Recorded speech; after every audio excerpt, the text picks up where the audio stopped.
നിക്ക്.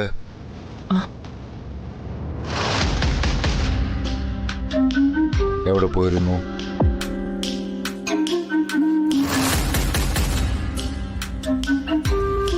എടി നിന്നോടാ ചോദിച്ചത് എവിടെ പോയിന്ന്. ഞാൻ എന്റെ മോനെ കാണാൻ പോയത്.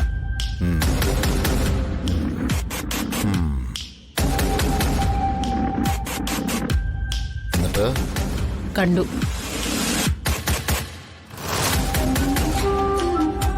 നല്ല മനസ്സോടെ അവനും അവന്റെ ഭാര്യ അവിടെ കഴിയുന്നുണ്ട്.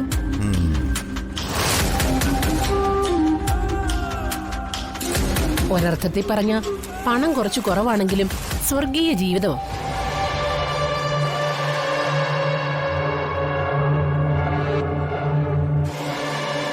സ്വർഗീയ ജീവിതം അല്ലേടി?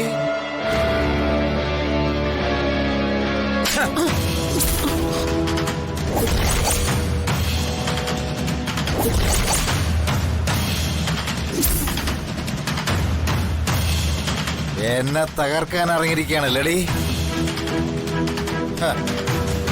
എന്റെ അറിവും സമ്മതവും കൂടാതെ പോയതും പോരാഞ്ഞ് എന്റെ മുന്നിൽ വന്നതെന്ന് അവനെ വാഴ്ത്തുന്നു. കൊള്ളാം.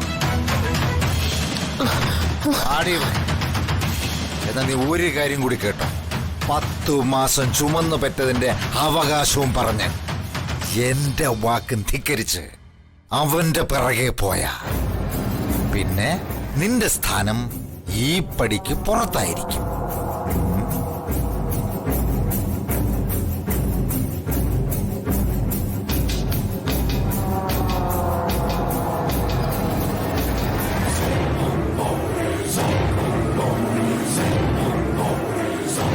സത്യത്തിൽ അവിടെ അവർക്ക് സുഖമാണോ അമ്മേ?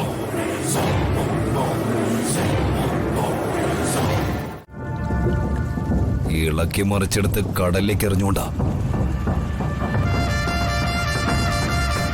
എന്റെ വഴിക്ക് തടസ്സമായി നിൽക്കുന്നത് ഇവനാ.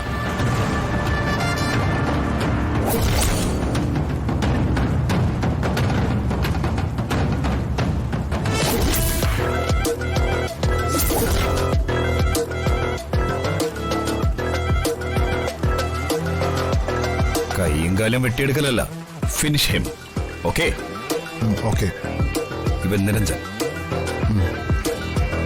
സിറ്റിയിൽ എവിടെയെങ്കിലും മുന്തിയ ബാറിലോ ഹോട്ടലിലോ കാണും. സ്ഥിരം പോകാറുള്ള സ്ഥലങ്ങളും റൂട്ടുകളും ഞാൻ ഫോണിലേക്ക് അയച്ചുതരാം. സാർ, ഇവന്റെ മരണവാർത്ത നിമിഷങ്ങൾക്കകം സാർ അറിയും. ശത്രുവിനെ നിസാറിനായി കാണുന്നവനാണ് നിരഞ്ജൻ. തോറ്റ് പിന്തിരിയരുത്. അവൻ കാടിറങ്ങിയ പുലിയാ. തന്ത്രവും ശക്തിയുമുള്ളവൻ. ആദ്യത്തെ അടിക്ക് വീഴ്ത്തിയിരിക്കണം. അതൊക്കെ ഞാൻ ഏറ്റു സാർ. സമയം അധികമില്ല. നാളെ പരോള് തീരും.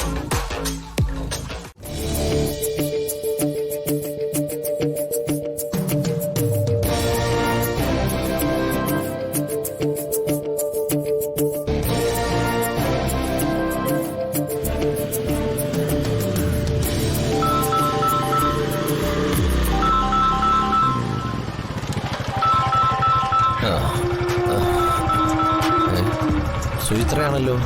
ഹലോ, പറയടി. രാത്രിയായിട്ടും കാണാത്തതുകൊണ്ട് വിളിച്ചതാ. എന്താ വൈകുന്നത്? വീട് പണിക്കുള്ള സിമെന്റും കമ്പിയൊക്കെ ഇന്ന് ഇറക്കും. കോൺട്രാക്ടർ കൊണ്ട് ഇറക്കുന്ന സാധനങ്ങളല്ലേ. സിമെന്റും കമ്പിയൊക്കെ നല്ലതാണോന്ന് നോക്കണ്ടേ? ഞാൻ പോയില്ലെങ്കിൽ അവർ പറ്റിക്കും. ലോഡ് ഇറക്കിയ ശേഷം ഞാൻ വരാം. നല്ല തുമ്മലുണ്ടല്ലോ. നാട് മുഴുവൻ പനിയാ. ഈ തുമ്മലും വെച്ച സിമെന്റിന്റെ പൊടിയും കൂടി അടിച്ചാ ആകെ വഷളായി പോവും. പ്രകാശേട്ടൻ ഇങ്ങ് പോരും. അവര് സിമെന്റും കമ്പിയൊക്കെ ഇറക്കിയിട്ട് പൊയ്ക്കോട്ടെന്നേ. എടേ, കോൺട്രാക്ട് ഒരു സെക്യൂരിറ്റിനെയും കൂട്ടി രാത്രി തന്നെ സിമെന്റ് സൈറ്റിൽ എത്തിക്കണമെങ്കിലേ അതിലപ്പോ എന്തോ കള്ളത്തരമുണ്ട്. ചിലപ്പോ ലോഡിങ്ങാരെ പേടിച്ചിട്ടായിരിക്കും. 10 ചാക്ക് ഇറക്കുമ്പോൾ അതിൽ 2 ചാക്ക് കട്ട പിടിച്ചതാണെങ്കിലേ എത്ര രൂപ നഷ്ടാവും? പ്രകാശേട്ടാ, നിങ്ങൾ ഇവിടെ ലാഭിക്കുന്ന പൈസ ഇങ്ങനെയൊക്കെ ആണെങ്കിലേ ആശുപത്രി കൊടുക്കേണ്ടി വരും. അന്ന് തുമ്മല് കൂടി ശ്വാസം മുട്ട് വന്നതറിയാലോ. ഞാൻ കൊച്ചുകുട്ടിയൊന്നല്ല. എന്റെ കയ്യിൽ മാസ്ക് കരുതിയിട്ടുണ്ട്. പോരാത്തതിന് ഹെൽമെറ്റും ഉണ്ട്. അത് ഞാൻ തലേന്ന് എടുക്കാനും പോകുന്നില്ല. പിന്നെങ്ങനെയാടി പൊടി കയറാം? അല്ല, ഒന്ന് ചോദിച്ചോട്ടെ, സിമന്റ് ഇറക്കാനുള്ള പണം ഇപ്പൊ എവിടുന്ന കിട്ടിയത്? പണത്തിന്റെ ഉറവിടത്തെ പറ്റി നിന്നറിയിക്കേണ്ട കാര്യമൊന്നുമില്ല. ഞാൻ പ്രകാശേട്ടന്റെ ഭാര്യ. ചെലവാക്കുന്ന പണത്തെക്കുറിച്ച് നമ്മൾ തമ്മിൽ അറിയണം. നാളെ ഒരു കാലത്ത് അതിനെക്കുറിച്ചൊരു ചോദ്യം ഉണ്ടായാ നമ്മള് രണ്ടുപേരും പറയുന്ന മറുപടിക്ക് യോജിപ്പുണ്ടാവണം. ഓ, ഇത്തരം കുതന്ത്രങ്ങളെ ആരാ നിനക്ക് പറഞ്ഞു തന്നത്? ആരും പറഞ്ഞു തന്നതൊന്നുമല്ല. ഇത്തരം കാര്യങ്ങളൊക്കെ കൊച്ചു കുട്ടികൾക്ക് പോലും അറിയുന്നതല്ലേ. ആണോ? എന്നാലേ എന്റെ അമ്മായിമ്മ, അതായത് നിന്റെ തള്ള, ലോറി കണക്കിന് പണേ ഇറക്കി തന്നു ശ്രീധനമായിട്ട്. എച്ചിട്ട് പൊടി. ആ